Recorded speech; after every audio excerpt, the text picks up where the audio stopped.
Sud Radio Berkov dans tous ses états, le fait du jour. Et on revient dans la métropole avec ce triste record qui a été à nouveau battu hier. La France compte désormais 74 342 prisonniers au 1er octobre dernier pour seulement 60 850 places opérationnelles. Ça signifie que nos prisons sont occupées à 122,2% de leur capacité. Si on était dans l'aérien ou si on prenait un avion, on appellerait ça du surbooking. Il se trouve que ça fait des décennies que les différents gouvernements promettent la construction de nouvelles prisons et pour l'instant, on n'arrive toujours pas à avancer. Est-ce que ce sont des bonnes conditions pour permettre une éventuelle réinsertion de nos prisonniers une fois qu'ils sont libérés et qu'ils ont purgé leur peine? Est-ce que ce sont aussi des conditions dignes? On peut en parler. Est-ce que ça n'aggrave pas la situation? Est-ce qu'on ressort de prison dans un état pire que celui dans lequel on était? On va en parler dans un instant avec notre invité. D'ailleurs, à ce propos, si jamais vous êtes sur Sud Radio, vous avez peut-être été prisonnier ou alors vous êtes surveillant pénitentiaire, vous pouvez nous appeler au 0826 300 300 pour témoigner. On accueille tout de suite notre invité, c'est Pierre Grousset. Bonjour à vous. Bonjour. Soyez le bienvenu sur Sud Radio. Vous êtes secrétaire local de l'UFA-PUNSA Justice, du centre pénitentiaire de la ville de Perpignan. Est-ce que, quand je dis que c'est la prison la plus surpeuplée de France, j'ai raison ? Oui, bien sûr, on est constamment dans le trio de tête des établissements pénitentiaires de France, donc notamment avec la maison d'arrêt de Nîmes aussi, qui est aussi une surpopulation endémique. Oui, effectivement, à l'heure actuelle, on a 251% de surpopulation pénale dans une maison d'arrêt où il y a 132 places. Et à l'heure actuelle, il y a 330 détenus. Bon, alors concrètement, vous allez nous dire un petit peu... Exactement, les chiffres exacts, 331 détenus. 331. Voilà. Vous allez nous donner une idée de ce qui se passe à l'intérieur, parce qu'on n'est pas en prison, évidemment. Et vous allez nous dire concrètement quel impact ce chiffre a sur votre travail, votre vie quotidienne et celle de vos détenus. Quand on dit qu'on a plus de 2 fois plus de détenus que de places, ça veut dire quoi? Ils dorment par terre? Effectivement, sur la maison d'arrêt de Perpignan, puisque c'est les maisons d'arrêt qui sont le plus touchées en France, vous avez exactement comme je vous disais 75 détenus qui dorment par terre à même le sol. Donc les cellules sont doublées. Un détenu qui range un matelas sous le sol et ils le sortent pour pouvoir dormir. Je rappelle que les cellules font 9 mètres carrés et à Perpignan, c'est un des derniers centres, grands centres de l'Occitanie où il n'y a pas les douches en cellule. D'accord, voilà, donc des cellules de 9 mètres carrés, combien de personnes dans 9 mètres carrés alors? 3 personnes dans 9 mètres carrés, effectivement. C'est assez spectaculaire. Quel impact ça a maintenant pour les surveillants pénitentiaires que vous représentez vous-même? Déjà pour le personnel, ça pose des problèmes ça crée des tensions. Donc qui dit tension dit agression verbale, physique, dit l'insalubrité aussi, puisque on en entend parler dans les médias. Vous savez qu'il y a une prolifération des punaises de lit, mais pour combattre par exemple les punaises de lit, il faudrait vider carrément un bâtiment, et c'est impossible puisqu'on a un flux constant de surpopulation pénale, de détenus qui sont incarcérés. Donc voilà, mais ça génère de l'agressivité et des agressions envers le personnel. Et pas que le personnel, les intervenants, parce que je rappelle quand même en prison, il y a des enseignants, il y a des médecins, il y a des infirmières, on a des personnes qui viennent faire des activités, et puis surtout aussi ça génère de la tension entre détenus, parce que comment voulez-vous gérer quand vous avez plus de place? Quelqu'un qui est pas fumeur, qui a pas la même religion, celui qui ronfle, le genre de choses ça encore, je veux dire, ça ne serait que ça, malheureusement.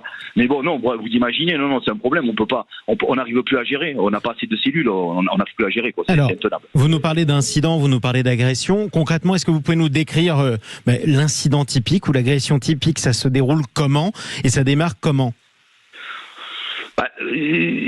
Automatiquement, quand un détenu, ils sont 3 en cellule, qu'il y a des problèmes de cohabitation, c'est ça la plupart du temps, c'est des problèmes de cohabitation. Donc, mais malheureusement, on peut pas changer toutes les personnes qui demandent à changer, toutes les personnes incarcérées qui demandent à changer les cellules, c'est impossible. Donc automatiquement, ça crée des tensions. Quand il ouvre la porte, il s'en prend à qui? Il s'en prend au bleu, parce que c'est plus facile de s'en prendre. À l'heure actuelle, les détenus, ils ont moins peur de s'en prendre au personnel pénitentiaire qu'à d'autres détenus. Voilà la réalité du terrain. Alors, est-ce qu'ils ont des armes par moment, ces détenus, ou ceux qui s'en prennent à vous?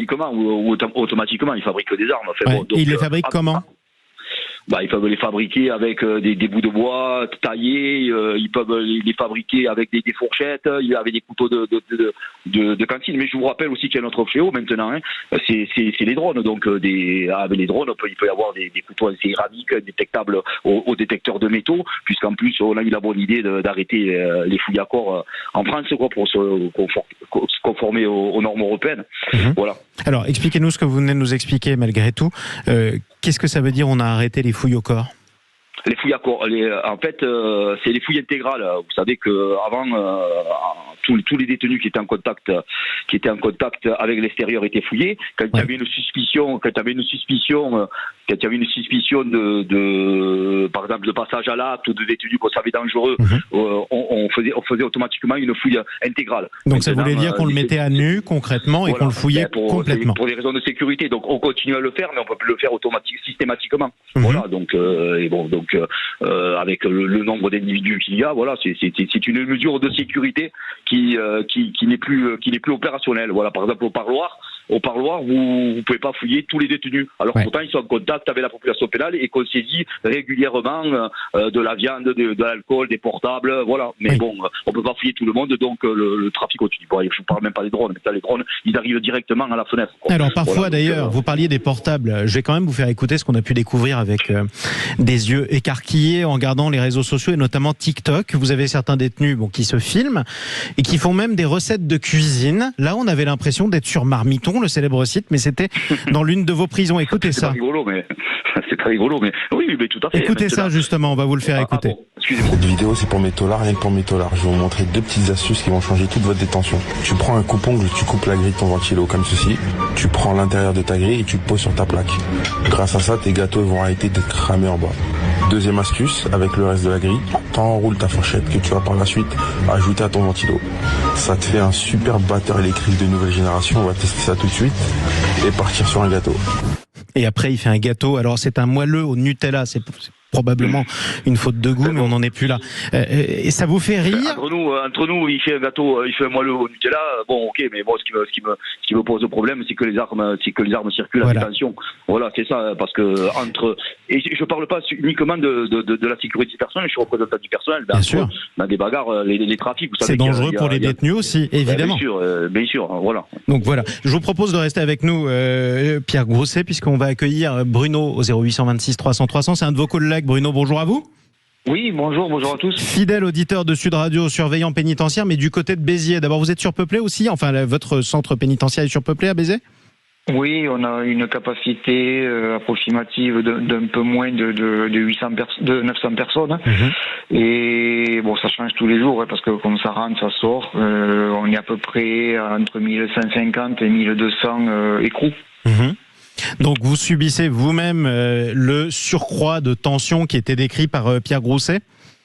Oui, je souscris totalement à ce qu'il a dit. La surpopulation carcérale entraîne forcément des détenus qui vivent à 2 ou à 3 dans une cellule de 9 mètres carrés. Donc la promiscuité fait que les tensions sont exacerbées. Vous rajoutez à tout ça un petit peu de drogue, parce que c'est pas fait pour arranger les choses ni leur arranger le cerveau. Donc effectivement, c'est toujours plus facile de s'en prendre au bleu, parce que entre détenus, des fois ils se font pas de cadeaux et ils savent que nous avons très peu de moyens de coercition. Donc du coup, c'est sur nous que ça tombe quand on ouvre la porte. Et ça s'arrange toujours pas. Vous avez déjà été agressé ? Oui. Ça s'est passé comment la dernière fois ? Pardonnez-moi de vous le demander, mais c'est important que les gens mettent une image mentale sur votre quotidien. C'est un détenu à qui j'ai refusé parce que tout était fermé le soir. La gamelle, comme on dit, le repas a été distribué. Il tapait à la porte pour aller récupérer du tabac. J'ai ouvert la porte. Je lui ai dit non. J'ai refermé la porte. J'ai eu les insultes habituelles que je vous passerai ici. Et du coup, quand j'ai ouvert la porte, donc il a continué. Il m'a craché dessus. D'accord. Et puis je suis intervenu sur lui, et donc le crachat, insulte, menace. Des collègues sont arrivés, on l'a maîtrisé. Ça c'est, on va dire, malheureusement, c'est du classique. Et c'était quand ça ? C'était au mois de juillet. Bon, c'est déjà ça. Ça veut dire qu'au moins ça s'est mieux passé depuis. Malgré tout, c'est classique. Vous confirmez que ce genre de scène, malheureusement, est classique pour vos collègues, Pierre Grousset ? Si vous êtes toujours avec nous, Pierre Grousset, en direct sur Sud Radio. Ouais. Oui, vous m'entendez ? Oui, on vous entend très bien. Oui, bien sûr, c'est quotidien, c'est les agressions envers les personnels, les agressions verbales, les agressions physiques. Évidemment, ce qu'a subi le collègue, c'est régulier. Il y a une dizaine de jours, il y a un premier surveillant qui a pris une assiette, on a jeté une assiette à son visage, quoi. Voilà, donc on a dû le maîtriser. Voilà, mais c'est quotidien, c'est le quotidien des surveillants pénitentiaires. C'est des cocottes minutes, nos établissements à l'heure actuelle. Et plus il y a de monde, moins c'est facile. Comment vous voulez faire ? Je sais pas, mais n'importe qui, 132 places, 331 détenus, rien que le chiffre de lui-même parle. Voilà. Question qu'on vous pose à chaque fois, je vais vous la poser à l'un et l'autre. Malgré tout, on sait que des portables entrent, on sait qu'il y a des livraisons par drone, ça signifie qu'il faut que quelqu'un passe commande, mine de rien. De la drogue entre, je parle pas des armes qui sont bricolées sur place, mais comment ça rentre ? Par quels moyens ? Comment se fait-il qu'on n'arrive pas à empêcher de la drogue, des téléphones portables de rentrer ? Alors, voilà, alors si vous voulez, il y a pour commencer le parloir, c'est les parloirs famille. Donc puisque je vous ai expliqué tout à l'heure que les fouilles intégrales n'étaient plus effectuées, donc par exemple la drogue, quand vous passez sous le portique, ça sonne pas. Donc automatiquement la drogue rentre. Après il y a les projections. Donc les projections, les détenus viennent aux abords de nos centres pénitentiaires, des joueurs franchissent le domaine pénitentiaire carrément, ils escaladent les grillages où ils font des portes comme on appelle, et ils viennent projeter dans les cours de promenade.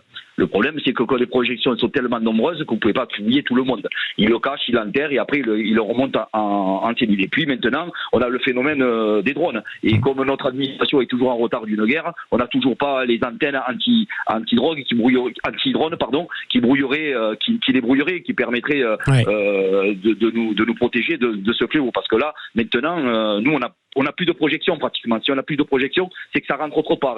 Vous savez, la nature a horreur du vide. Donc, tous les soirs, on a des drones, et même en journée, maintenant, les drones qui viennent en vol stationnaire, juste devant les cellules, les détenus les récupèrent. Oui, voilà. Et c'est une guerre qui est systématiquement en retard, en tout cas sur les détenus. Merci à tous les deux d'être intervenus sur Sud Radio. Pierre Grousset, secrétaire local UFAP UNSA Justice du centre pénitentiaire de Perpignan, la prison la plus peuplée de France, la plus surpeuplée de France plutôt. Merci à vous également Bruno depuis Béziers. Merci à vous. Et bon courage à vous tous, en tout cas dans ces centres pénitentiaires manifestement surpeuplés. Restez avec nous.